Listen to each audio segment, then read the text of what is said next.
तो कैसे हो मेरे भाई बंधु? आई होप आप सब बढ़िया होंगे और अपनी स्टडीज प्रॉपर तरीके से कर रहे होंगे। तो आज हमारा लेक्चर नंबर 8 है क्लास 10th के chapter light reflection and refraction का। ठीक है, तो आज हम जो डिस्कस करने वाले हैं वो टॉपिक है हमारा क्या, sign convention of the spherical mirror. तो चलते हैं हम अपने टॉपिक की तरफ, और ये जितने भी स्लाइड्स आप देख रहे हो यही वाले हम टॉपिक्स कवर कर चुके हैं। और आज का जो टॉपिक है वो हमारे पास कुछ ये कहाँ गया, हाँ, ये रहा।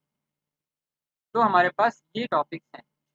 तो इस टॉपिक को चालू करने से पहले हम कुछ इंटेक्स क्वेश्चन आंसर का जवाब दे देते हैं। क्यों? क्योंकि हमें क्वेश्चंस की प्रैक्टिस करते हुए चलना है ताकि हमारे कॉन्सेप्ट एकदम से क्लियर रहे। ठीक है, तो पहला जो क्वेश्चन पूछा जा रहा है वो क्या है? Define the principal focus of a concave mirror. तो कॉनकेव मिरर का हमें क्या बताना है? प्रिंसिपल फोकस बताना है, उसको डिफाइन करना है क्या होता है प्रिंसिपल फोकस। तो इसके मैं दो मेथड बताता हूँ आपको इसको डिफाइन करने का। पहला, या तो आप बोल सकते हो कि रे डायग्राम की मदद से कि अगर प्रिंसिपल एक्सिस से जो इंसिडेंट रेज है वो पैरेलल आए। ठीक है, इंसिडेंट रे के अगर आप इंसिडेंट रे प्रिंसिपल एक्सिस के पैरेलल आए और कॉनकेव मिरर से वो टकराए और वो एक पॉइंट पे क्या कर जाएगी, कन्वर्ज कर जाएगी, उस पॉइंट को हम क्या बोलेंगे? प्रिंसिपल फोकस बोलेंगे। या फिर आप ये भी बोल सकते हो कि क्या आर इक्वल टू 2f था। ठीक है, तो principal focus is half of the centre of curvature, मतलब principal focus lies between the centre of curvature and the pole. और या फिर हम अगर पोजीशन डिफाइन करें तो इन द मिड वे। सबसे बेस्ट क्या आंसर रहेगा? Principal focus lies in the midway of the centre of curvature and the pole. तो यहाँ पर आपको जो कन्वीनियंट लगे वो डेफिनेशन आप लिख सकते हो। अगर आप रे डायग्राम बना के शो कर सकते हो तो वो भी बढ़िया रहेगा। ठीक है, या फिर आप फॉर्मूला के थ्रू शो कर सकते हो वो भी बढ़िया रहेगा, कोई आपका दिमाग नहीं काटेगा। चलिए अब आते हैं हमारे पास छोटा सा न्यूमेरिकल है। The radius of curvature of a spherical mirror is 20 centimetre, find its focal length. तो अभी ये जो फॉर्मूला जो हमने लिखा इसी को अप्लाई करना है यहाँ पर। क्या करना है देखिए, यहाँ पे मैं सॉल्यूशन लिख देता हूँ, आप अभी क्या कर सकते हो अपने बुक में ही लिख सकते हो, या फिर कोई अगर आप कोई पर्टिकुलर कॉपी रखते हो न्यूमेरिकल सॉल्व करने का तो उसमें भी आप कर सकते हो इंटर क्वेश्चन ऐसे डाल। तो क्या बोला है आपको? रेडियस ऑफ कर्वेचर दे दिया है क्या, 20 सेंटीमीटर। और आपको क्या निकालना है? फोकल लेंथ निकालना है। सिंपल क्या करना है, फॉर्मूला लगाना है, फोकल लेंथ निकालना है। यहाँ पे आपको सिर्फ फॉर्मूला लगाना है, are equal to 2f। F हो जाएगा आपका r/2। आर की वैल्यू रख देंगे 20 सेंटीमीटर, 20 सेंटीमीटर/2 आपका आ जाएगा, फोकल लेंथ आ जाएगा 10 सेंटीमीटर। ये आपका आंसर है। ठीक है, आई होप अभी वाला आपको समझ आ गया होगा, बहुत छोटा सा है कॉन्सेप्ट। अब आता है हमारे पास third question. Name a mirror that can give an erect and enlarged image of an object. अब ये जो क्वेश्चन आया, ये क्वेश्चन हमारा आया है जो एक्टिविटी हमने डिस्कस की थी कल, उससे कि यहाँ पर क्या बोल रहा है कि name the mirror that can give erect and enlarged image of an object. ऐसा कोई मिरर बताना है जो आपको enlarged इमेज दे और इरेक्ट भी।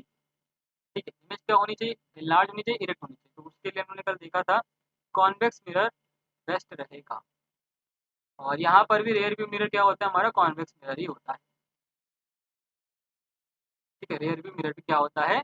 कॉन्वेक्स होता है। तो ये यहाँ पर हमने सारे, अच्छा अच्छा, यहाँ पे क्या पूछा गया क्वेश्चन को मैंने रीडिंग किया है। चलो पहले देख लें।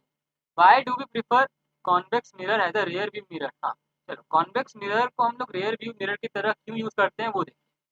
क्यों? क्योंकि वो हमें एक वाइडर क्या प्रोवाइड करता है? फील्ड ऑफ व्यू प्रोवाइड करता है। तो यहाँ पर अगर मैं आंसर लिखूँ, because it provide wider field of. तो कल हमने डिस्कस किया था इसके बारे में। वाइडर फील्ड ऑफ व्यू क्या करता है? हमें वो प्रोवाइड करता है जिसके कारण हम पीछे जितने भी व्हीकल्स है उसको देख सकते हैं। ठीक है, एक वाइडर एंगल प्रोवाइड कर देता है और डायरेक्ट इमेज देता है इसके लिए भी। दूसरा पॉइंट आप लिख सकते हो, डायरेक्ट इमेज भी देता है। ठीक है, और ये सारे पॉइंट आप बोल सकते हो। तो इसके साथ हमारे ये पहले 4 इंटेक्स क्वेश्चन आंसर खत्म हुए। तो चलिए अब हम लोग मूव ऑन करते हैं अपने टॉपिक की तरफ, साइन कन्वेंशन। तो यहाँ पर क्या बोला जा रहा है? साइन कन्वेंशन का मतलब क्या है कि अभी जब हम न्यूमेरिकल आगे सॉल्व करेंगे इसके, तो हमें कुछ साइन कन्वेंशन का ध्यान रखना पड़ेगा। जब हम न्यूमेरिकल सॉल्व करेंगे तो हमारा आंसर एकदम सटीक, एकदम क्या परफेक्ट निकल के आएगा। अगर हम साइन कन्वेंशन को फॉलो नहीं करेंगे स्फेरिकल मिरर्स के अंदर न्यूमेरिकल सॉल्व करते समय, तो हमारा क्या रहेगा, क्वेश्चन गलत भी हो सकता है। साइन कन्वेंशन बहुत सिंपल है समझना, ज़्यादा आपको दिमाग नहीं लगाना है, जहाँ से आपको समझ आए। तो ये नहीं बोल रहा हूँ कि मैं जो साइन कन्वेंशन बताऊँगा वही आपको समझना है, या फिर जो एनसीईआरटी आपको साइन कन्वेंशन बता रही है वही मैं पढ़ के बताऊँगा आपको। मैं अपना नहीं बताऊँगा, जैसे मैंने समझा है वैसा अगर मैं समझाऊँगा, आई होप आपको क्लियर तो होगा, बट एनसीईआरटी से समझाती है हम वैसा ही समझेंगे, या फिर आपके टीचर्स का अगर आपको पसंद आ रहा है साइन कन्वेंशन पढ़ाने का तरीका, आप वो भी कर सकते हैं। तो साइन कन्वेंशन सबकी अपनी अपनी चॉइस, ठीक है। तो while dealing with the reflection of a light by a spherical mirror, we shall follow set of sign convention। हमें कुछ सेट फॉलो करने होते हैं साइन कन्वेंशन के, जब भी हम रिफ्लेक्शन लाइट का करवाते स्फेरिकल मिरर्स में, जब हम सॉल्व करते क्वेश्चन, ठीक। तो इसी को हम क्या बोलते हैं, न्यू क्रिस्टियन साइन कन्वेंशन। तो in this convention the pole of the mirror is taken as a origin. तो यहाँ पे मैं बनाता हूँ, पहले डायग्राम तो दिया ही बुक में, उसको भी देखेंगे। तो क्या बोलते हैं कि ये मान लीजिए हमारे पास क्या है, पोल है। तो पोल को इन्होंने क्या मान लिया है, ओरिजिन मान लिया। पोल है, पोल को क्या माना है इन्होंने, ओरिजिन मान लिया है। The principal axis of the mirror is taken as axis. तो प्रिंसिपल एक्सिस है, तो इस पोल से होके जाएगी, ये देखो नाटक इसका रोज का है। तो क्या बोला है, प्रिंसिपल एक्सिस आपकी जो पोल से जाएगी, ठीक है, इसको क्या माना है, एक्स एक्सिस माना है। ये हमारा हो जाएगा एक्स एक्सिस। चलिए, अब कुछ कोऑर्डिनेट्स रहेंगे, मतलब कुछ ऐसे कोऑर्डिनेट्स के अंदर हम साइन कन्वेंशन लेंगे। मान लीजिए हम लोग कॉनकेव मिरर केस की बात कर रहा हूँ, तो उसके अंदर हमारा जो भी ऑब्जेक्ट का पोजीशन रहेगा वो इस तरफ रहेगा।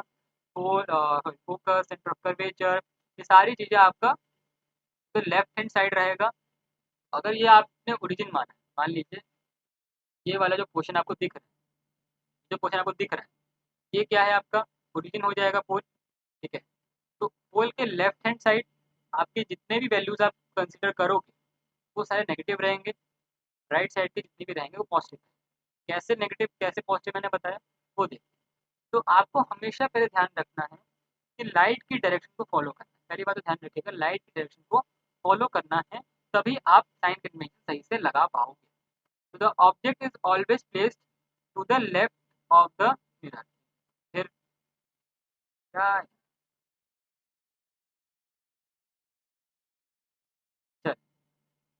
The object is always placed to the left of the mirror. तो जैसा कि हम मैंने बोला कि ऑब्जेक्ट हमेशा लेफ्ट साइड ही रहेगा आपका मिरर के। This implies that the light from the object falls on the mirror from the left hand side. तो जितनी भी आपकी लाइट रेज फॉल होंगी ऑब्जेक्ट से, वो लेफ्ट टू राइट मूव कर रही है, ठीक है। लेफ्ट टू राइट आपके क्या मूव कर रही होंगी, रेज मूव कर रही होंगी, लाइट फॉल हो रहा होगा ऑब्जेक्ट से मिरर के ऊपर। All the distance parallel to the principal axis, parallel होंगे प्रिंसिपल एक्सिस के from the pole of the mirror. All the distance is measured to the right of the origin, ठीक है, इस positive x axis, and other taken as a positive while those measured to the left. वही जैसे मैंने अभी बताया कि अगर आप डिस्टेंस किसी भी चीज़ का मेजर कर रहे हो, फोकस हो, इमेज डिस्टेंस हो या ऑब्जेक्ट डिस्टेंस हो, अगर आप मेजर कर रहे हो लेफ्ट हैंड साइड से, तो वो सारी क्या रहेंगी, नेगेटिव रहेंगी। और अगर आप राइट हैंड साइड से कर रहे हो तो पॉजिटिव। ये आपका हो जाएगा पॉजिटिव एक्स एक्सिस, ये आएगा नेगेटिव। लेफ्ट राइट क्लियर रखिएगा, और ध्यान रखिएगा लेफ्ट और राइट आपका कब डिफाइन होगा, किसके लिए डिफाइन किया जा रहा है, लेफ्ट हैंड और राइट हैंड, ठीक है। लेफ्ट साइड और राइट साइड का जो एक्सिस है, पॉजिटिव होगा नेगेटिव होगा, कैसे डिफाइन किया जा रहा है, वो डिफाइन होगा आपका रे का फॉलिंग का जगह, ठीक है। रे आपकी इधर से आ रही है तो ये नेगेटिव हो जाएगा। अगर रे मान लो इसी ऑब्जेक्ट को, मतलब इसी कॉन्केव मिरर को मैं घुमा के बना, ठीक, तो रे आपका इस तरफ से आएगी, तो ये वाला पोर्शन क्या हो जाएगा, पॉजिटिव हो जाएगा, ये नेगेटिव हो जाएगा। तो आपको डिफाइन किस प्रकार से करना है साइन कन्वेंशन को, ये मैंने बता दिया कि आपको कंसिडर करना है क्या, direction of the light. Direction of the light के हिसाब से आप क्या करना है, फॉलो करना है साइन कन्वेंशन। तो मोस्ट ऑफ द केसेस आपको यही वाला स्ट्रक्चर मिलेगा, यही वाला आपको कंडीशन मिलेगा जब आप सॉल्व करोगे क्वेश्चन, ठीक है। बट एक आइडिया के लिए बता दिया, आपको कॉन्सेप्ट क्लियर रखना है, आपको रटना नहीं है कि sign convention left hand side में नेगेटिव था, राइट हैंड साइड में पॉजिटिव था, नहीं ऐसे नहीं आएगा। तो ऐसे आप याद कर, तो distance measured perpendicular to and above the principal axis along y axis are taken as a positive. अब यहाँ पर परपेंडिकुलर डिस्टेंस की बात कर दी गई, ठीक है। परपेंडिकुलर डिस्टेंस में समझने में बहुत ज़्यादा दिक्कत नहीं होगी, बहुत सिंपल है। अगर ऑब्जेक्ट आपका परपेंडिकुलर रखा है पॉजिटिव वाई एक्सिस में, मतलब ये आपका पॉजिटिव वाई एक्सिस हो जाएगा, ये आपका नेगेटिव वाई एक्सिस हो जाएगा, ठीक है। क्या रहेगा, आपका पॉजिटिव वाई एक्सिस में रखा रहेगा ऑब्जेक्ट, तो उसकी हाइट को हम मेजर करेंगे पॉजिटिव से। और अगर आपका यही ऑब्जेक्ट ऐसे इन्वर्टेड रखा है, नीचे की तरफ है, तो ये आपका मेजर हो जाएगा वाई एक्सिस आ जाएगा नेगेटिव में, तो नेगेटिव वाई एक्सिस के अंदर आ जाएगा। Distance measure perpendicular below the principal axis, ये प्रिंसिपल एक्सिस के रिगार्डिंग बताया जा रहा है कि प्रिंसिपल एक्सिस के अगर आप अबव जाएंगे तो पॉजिटिव, और अगर आप प्रिंसिपल एक्सिस के आप बिलो रहेंगे तो नेगेटिव हो जाएगा। तो आगे चलते हैं। तो new Cartesian sign convention described above illustrated in the figure 9.9, figure अभी देखते हैं। This sign convention are applied to obtain mirror formula. इसी साइन कन्वेंशन को अप्लाई करके हम मिरर फॉर्मूला को डिफाइन करते हैं। Solve related and numerical problem, इसी से रिलेटेड न्यूमेरिकल प्रॉब्लम सॉल्व करते हैं। तो ये आप देख सकते हो, ठीक है। ये बहुत प्यारा डायग्राम बना है अपने एनसीईआरटी का, इसको आप समझ सकते हो, ठीक है। तो डिस्टेंस अगर आप इस तरफ से मेजर कर रहे हो तो पॉजिटिव रहेगा, इधर से मेजर कर रहे हो तो नेगेटिव रहेगा। और किस कंडीशन के लिए बात की जा रही है, जब आपका इंसिडेंट क्या है, लाइट इंसिडेंट हो रहा है लेफ्ट टू राइट, ठीक है, तब आपका ये साइन कन्वेंशन फॉलो होगा। अगर आपका राइट टू लेफ्ट आ जाएगा तो साइन कन्वेंशन थोड़ा सा उल्टा हो जाएगा उसके अकॉर्डिंग। और ये रहा आपका हाइट, अगर हाइट अपवर्ड मेजर की जा रही है तो ये हो जाएगा आपका पॉजिटिव, और अगर हाइट आपका क्या रहेगा, डाउनवर्ड रहेगा, नेगेटिव रहेगा। तो ये आपका आज का लेक्चर यहीं पे समाप्त होता है। साइन कन्वेंशन में देख लिया और कुछ इंटेक्स क्वेश्चन आंसर को भी एक्सप्लेन मैंने कर दिया है। आई होप आपको आज का लेक्चर पसंद आया है। तो कल के लेक्चर में हम मिरर फॉर्मूला और मैग्नीफिकेशन को डिस्कस करेंगे करके, और उसके ऊपर कुछ न्यूमेरिकल्स, कुछ एग्जांपल्स हैं आपके एनसीईआरटी में, वो भी हम देखने वाले हैं। तो मिलते हैं आपको नेक्स्ट लेक्चर में। तब तक के लिए चैनल को कर दीजिए सब्सक्राइब, वीडियो कर दीजिए लाइक और शेयर।